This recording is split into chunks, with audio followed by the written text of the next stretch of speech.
Hello everybody and welcome once again to the SENA TV Web English Show, where we have an appointment to visit different and wonderful places in the United States. Here you learn more about the lives of the most famous and renowned Americans that have made an impact in our world. You'll get to know also about U.S. culture, tourism, and history. So I invite you to join me on this amazing journey through the United States of America. Ladies and gentlemen, get ready to be entertained. Lunes de bilingüismo. North Americans celebrate holidays year-round. From January to December, every month is full of feasts and festivities, going from Valentine's, Memorial Day, St. Patrick's Day, President's Day, Labor Day, and the ever-popular 4th of July. Join us on this celebration of the American culture as we learn more about the popular holidays in the U.S.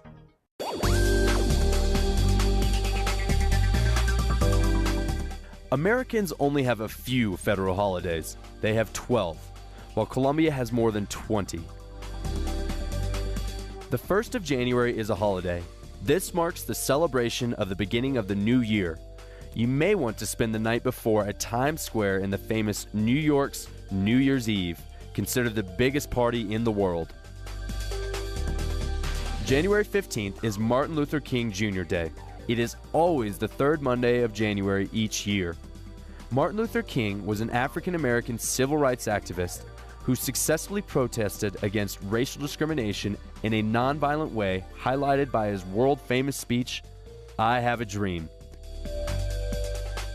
On February 14th, Americans celebrate and value love and friendship with Valentine's Day. The day was named after an early Christian martyr. People demonstrate their love this day by buying gifts to their boyfriends, girlfriends, friends, and family. Modern Valentine's Day symbols include the heart-shaped outline, doves, and the figure of the winged Cupid. On March 17th, every person wears something green. It's St. Patrick's Day, a religious holiday celebrated internationally.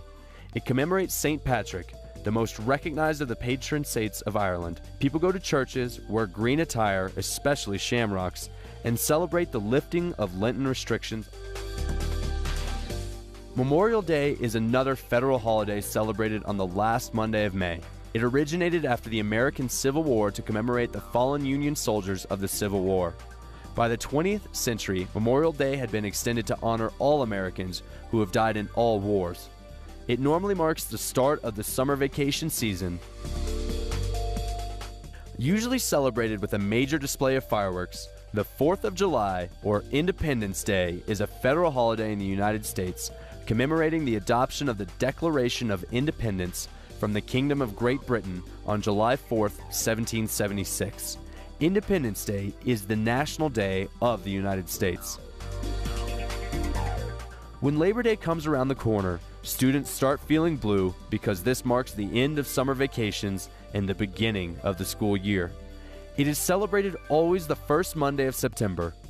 This federal holiday honors the nation's workers with parades all around the country. Thanks to Christopher Columbus, the second Monday of October is always a holiday feast, Columbus Day. It is a day that commemorates October 12, 1942, when the Italian navigator Christopher Columbus landed in the New World and discovered America. When pumpkins are all over people's porches, this means that Halloween is on full go. It is always celebrated on October 31st. American children, teenagers, and adults dress up in costumes. Children go trick-or-treating. Meanwhile, adults celebrate it with big scary parties at houses or at nightclubs. On November 11th, Americans celebrate Veterans Day. This federal holiday was established to honor Americans who had served in World War I. But it now honors veterans of all wars in which the U.S. has fought. On the fourth Thursday of November, Thanksgiving is celebrated. Americans have a turkey dinner to give thanks to God for life, friendship, health, love, and everything they enjoy in their lives. Ho, ho, ho, ho, ho! Santa Claus is coming to town. Finally, the year ends up with Christmas celebrations all over the country. It is the annual festival of the Christian Church commemorating the birth of Jesus Christ. The man you're about to see made himself one of the richest American businessmen by developing real estate and building projects in Manhattan. He is Donald Trump, and his name has echoed in worldwide finance. His ambition, wealth, and love scandals have turned president of the Trump Organization into a quite controversial man.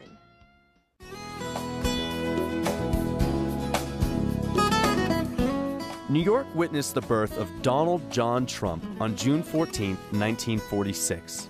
His mentor was his father, Fred Trump, a business real estate investor with whom he worked from an early age. He owes his dad for his knowledge of the construction industry. He studied economics at Fordham University and got an MBA in the prestigious Wharton Business School. His father often said, "Some of my best deals were made by Donald. Everything he touches turns to gold." With only a small bank balance, but with a lot of confidence in himself and in his negotiating skills, he made many contacts within the industry, setting him on his way to build his wealth, status, and the big Trump empire that he has today. In mid-1976, he met his first wife, Ivana Zelnikova. Based on his ability to advertise himself and as a PR guru, he convinced various investors to bet on his building projects. His bold project began in 1983 with the construction of the most expensive building in New York City, the Trump Tower on Fifth Avenue. Later on, he started the construction of the Plaza Hotel, and then he began diversifying its portfolio with investments in the Trump Plaza Hotel and Casino in Atlantic City, while he was also working in the transportation industry with the Trump Shuttle Airline. In 1987, he published his first book, A Technical Manual to Become Rich, while addressing rumors of an affair with Marla Maples, which was pointed out as the cause of the breakup with Ivana, of whom he legally separated in 1990. After some failed real estate projects, Trump came to the brink of bankruptcy with debts of $3.5 billion. However, by restructuring liabilities and with his ability of persuasion, he got new investors and even became the owner of the Miss Universe pageant. Even though he lost most of his properties, by the end of that same year, he returned to the top and wrote about it in his book, The Art of the Comeback. Trump also decided to invest in the showbiz industry. He has had a successful television career, being associated with shows such as The Nanny, Roseanne, Suddenly Susan, The Fresh Prince of Bel-Air, and Spin City. In 1993, Donald married Marla Maples, but their love story only lasted until 1996. In 1995, he met the beautiful model Melania Naus, his current wife. In June 2000, he received the highest award of his career, the Hotel and Real Estate Visionary of the Century Award, given by the UJA Federation. In 2002, Forbes magazine named him as one of the richest men in the world. But it seems Donald was not satisfied with his immense fortune and all his achievements, and he accepted the challenge of hosting the new reality show, The Apprentice, which began in 2004. The Apprentice became the most popular show that year, breaking many records, being watched by over 20 million people. The Apprentice involves 16 candidates previously selected of all social conditions. The contest winner is awarded a one-year job as chairman or co-chair of one of the Trump Organization divisions and a salary of $250,000. Donald Trump has given away 436 acres of wooded parkland in the northern suburbs of New York. Keeping in line with the rest of his projects, it will be called the Donald J. Trump State Park.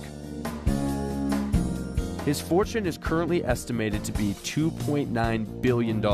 Donald Trump is the definition of a success story.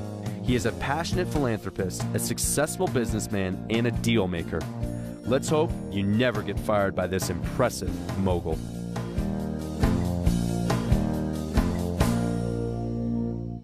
We'll be right back after this short break. Don't move so you can see who is going to be our special guest for today. Stay tuned. Do you know the difference between could and would? Ya regresamos con TV Web Educativa.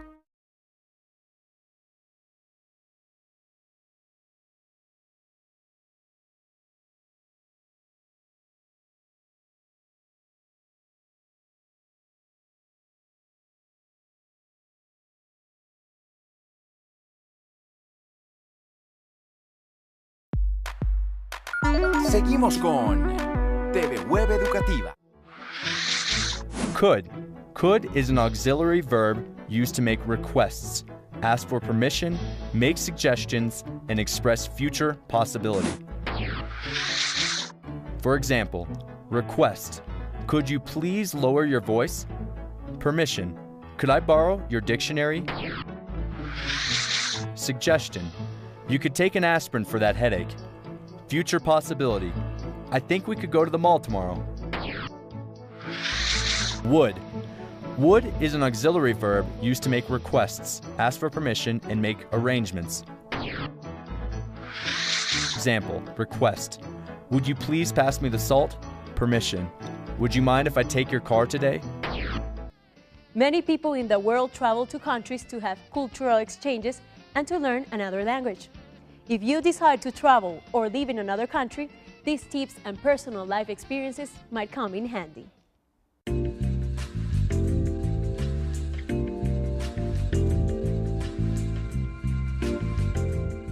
I was born here in Bogota, Colombia. I moved to the States back in 2003. I moved with my mother and my brother. I think what helped me the most to learn the language was watching movies in English, subtitles in Spanish, speaking to other people that did not speak Spanish, forcing myself to speak English, and making friends with people that weren't Hispanic, that spoke my language. Reading helped me a lot. Such an universal language that you're able to speak to anybody that you really want. When you're there, you meet everybody from across the world. You meet them. You meet people from Italy, England, Africa. It's great to see all the different cultures, but you really just have one thing in common, it's that you speak English. That you're able to learn so many things from them, but you have to know English. Working there, if you're bilingual, you get paid pretty much twice as much if you know the language, if you know 2 or more languages. Being able to know Spanish is also a great advantage because those are just the 2 most common languages that they ask for. But if you know more, that's just great. I'm planning on going to the University of Texas, where I plan to study international affairs. It is necessary for you to know both languages, English and Spanish. To get to my level of English, I think it took probably 16 years. I mean, it just really depends on how dedicated you are and how much you really want it. My grandmother, she moved to the States when she was 50 maybe, so it's taken her some work to learn the language. But she was dating somebody and they went out to eat once, and she was telling him how hungry she was, but instead of saying I'm hungry, she kept saying I'm angry. So every time they got to a restaurant, she just kept saying I'm angry, I'm angry. So he thought, well, she doesn't like this place, so I guess I'll take her somewhere else. So they went to 7 different places, and then she was like, do you not understand what angry means? I'm angry, I need food. And he said, oh, you're hungry, you're not angry. When I got to the United States, the cultural shock was bad, and the girls just kept giving their back to me, and it was very rude. It was the way they were treating me. They were like, oh, well, you don't speak English, and we're not going to speak Spanish for you. They spoke Spanish, they just didn't want to speak Spanish for me. So I felt very left out. So I wanted to turn around and just come back here. But it just gave me more of a reason to learn it faster. As Americans go, they're different, their lifestyle's completely different. I think Colombians are more friendly.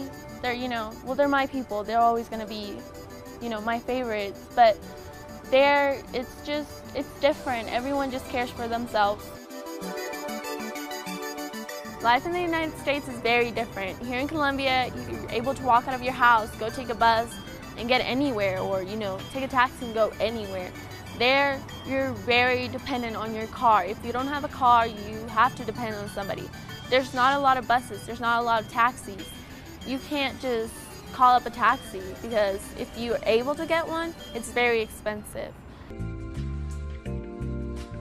Some of the disadvantages of living in the United States are the food. The food here in Colombia is so good. Oh my gosh, that's something I really miss. There, you really have to watch your diet because, you know, the preservatives and stuff makes you go fat real easily. But here, you know, it's like the food, the taste, the juices. There's no juices there. There's just fruit punch and lemonades and sodas. That's pretty much it. Here, that's the one thing that I always have to have here, you know. It's priceless. I'm a dancer. There I am on my school's drill team, and we perform at football games, and we do competitions, and we have shows. I recommend for people to learn English, whether they're 5 years old or 60. You know, it's something that you'll need throughout your life, that, you know, you're just, whether you have a business partnership or, you know, just somebody that you meet that doesn't speak Spanish. It's something that will help you through life. You know, the best thing to do is just watch a lot of movies or watch people that know English, see how they talk.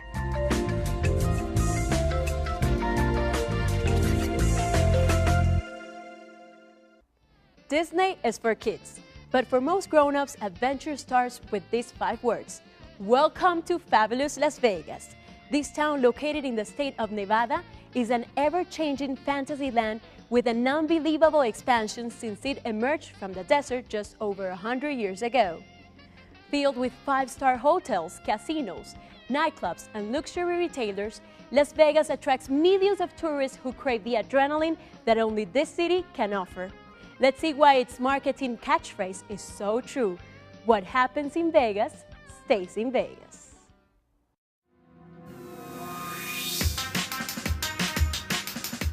Welcome to fabulous Las Vegas.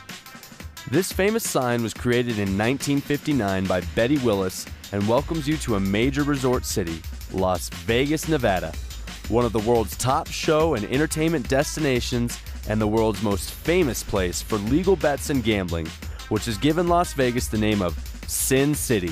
If you love gambling, shopping, luxury hotels, and fine dining, or if you just want to get married in an original and easy way, Las Vegas could be your favorite destination on earth. One of the most glamorous, luxurious, and remarkable places is the Las Vegas Strip.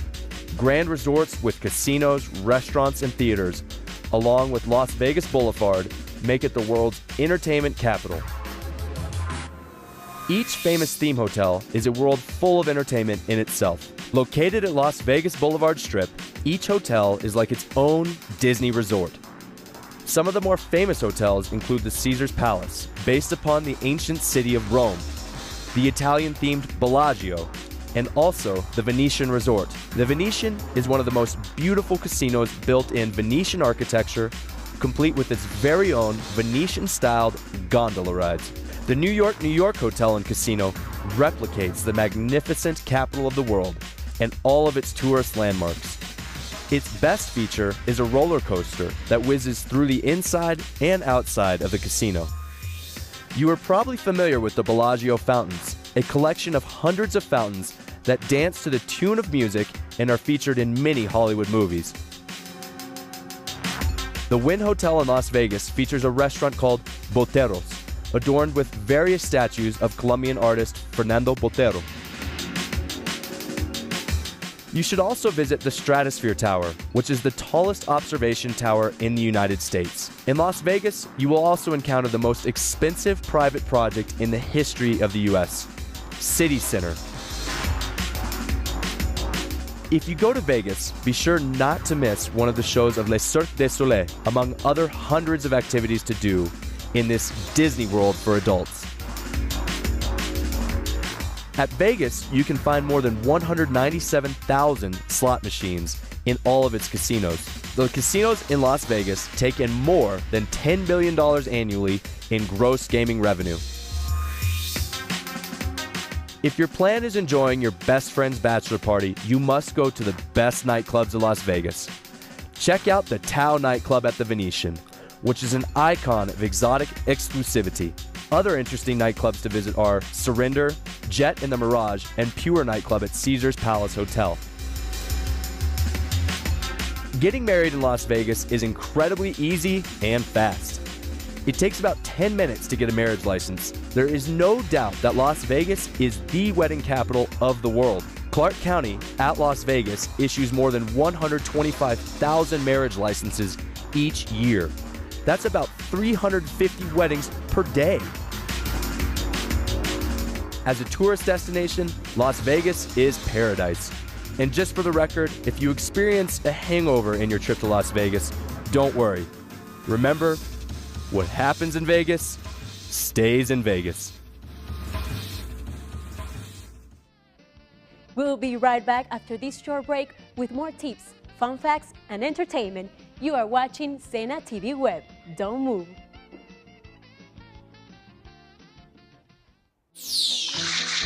Do you know the difference between should and must? Ya regresamos con TV Web Educativa.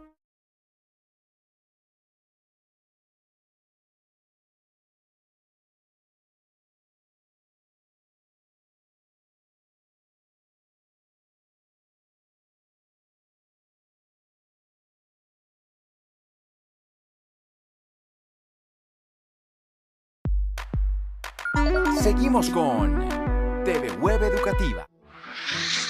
Should. Should is an auxiliary verb used to say things that are right or correct, recommend courses of action, and make uncertain predictions. For example, saying what's right. Should solve out this problem today. Recommending action. We should stop by the store before we get home. Uncertain prediction. Profits should increase next year. Must. Must is an auxiliary verb used to express necessity or obligation and to prohibit something. Example, necessity, obligation. We must leave right now. Prohibition. They must not disrupt the work we are doing at the moment.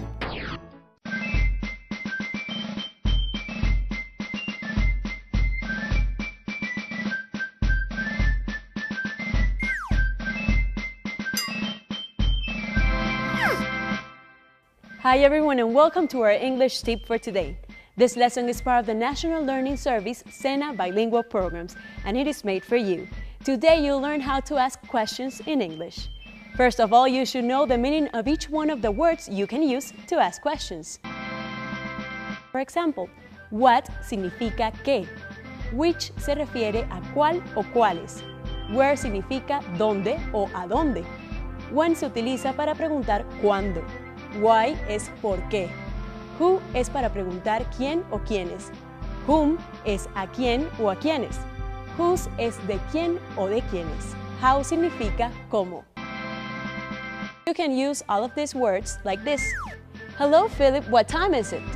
¿Qué significa qué hora es? O Philip, which of these cars is yours? ¿Qué significa cuál de estos carros es tuyo? How are you significa cómo estás. Where are you going significa para dónde vas. Who is your mom significa quién es tu mamá. When is your birthday es cuándo es tu cumpleaños. Why do you like ice cream? ¿Por qué te gusta el helado? Como verán, la letra W se encuentra incluida en todas las palabras que se utilizan en inglés para hacer preguntas. Stay tuned to TV Web SENA so you can learn more English. Bye everyone and thank you so much, Philip. Why don't you give me a kiss?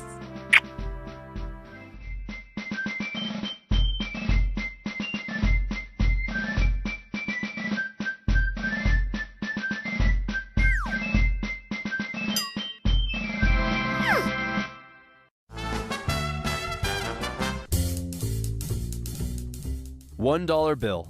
The United States $1 bill is the most common denomination of U.S. currency. The first president, George Washington, painted by Gilbert Stuart, is currently featured on the front, while the Great Seal of the United States is featured on the